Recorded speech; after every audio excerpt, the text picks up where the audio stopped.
నమస్కారం మిత్రులారా, మంత్రతత్వం ఛానల్కి స్వాగతం. మునుపటి భాగంలో బాలహనుమంతుని లీల ద్వారా శక్తితో పాటు తెలివి ఎంత అవసరమో తెలుసుకున్నాం.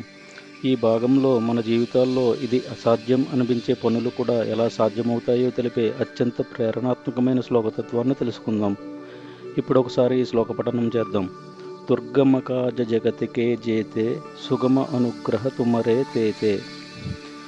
ఈ లోకంలో ఎంత కఠినమైన పనులైనా సరే హనుమంతుని అనుగ్రహం ఉంటే అవి సులభంగా పూర్తవుతాయి అని దీని యొక్క సరళార్థం. ఇప్పుడు దీని యొక్క ప్రతిపదార్థం ఏమిటో చూద్దాం. దుర్గమ కాజ జగతికే జేతే అంటే దుర్గమ చాలా కఠినమైన కాజ కార్యాలు జగతికే లోకములోనే జేతే ఎంత ఉన్నా సుగమ అనుగ్రహ తుమరే తేతే అనగా సుగమ సులభమైనవిగా అనుగ్రహ కృప తుమరే నీది తేతే అవుతాయి. ఇప్పుడు దీని యొక్క తత్వ వివరణ చూద్దాం. సీతాదేవి జాడ తెలుసుకోవడం అసాధ్యమని అందరూ నిరాశపడిన సమయంలో హనుమంతుడు ముందుకు వచ్చాడు. లంక అనేది శత్రువుల కట్టడి, అది సాధారణంగా చేరగలిగే స్థలం కాదు. కానీ హనుమంతుడు శక్తిని మాత్రమే ఉపయోగించలేదు, బుద్ధిని ఉపయోగించాడు.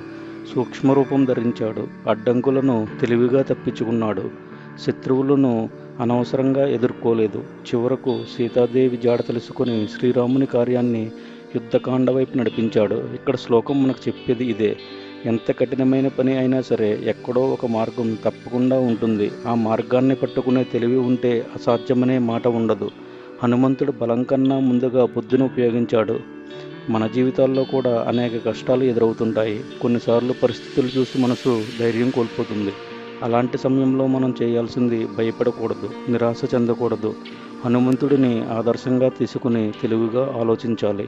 హనుమంతుడు లంకకు వెళ్ళేటప్పుడు అడ్డంకులను బుద్ధితో ఎలా దాటాడో అదేవిధంగా మనము కూడా మన బుద్ధి బలాన్ని ఉపయోగించి సమస్యలను ఎదుర్కోవాలి.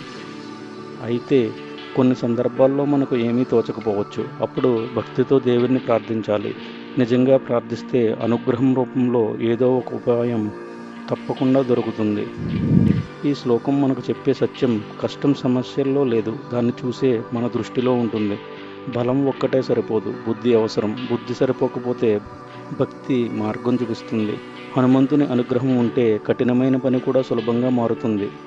తదుపరి భాగంలో శ్రీరాముని ఘోరానికి హనుమంతుడు ఎందుకు రక్షకుడిగా ఉన్నాడో, ఆయన అనుమతి లేకుండా ఎవరూ ఎందుకు లోపలికి ప్రవేశించలేరో తెలిపే లోతైన తత్వాన్ని తెలుసుకుందాం.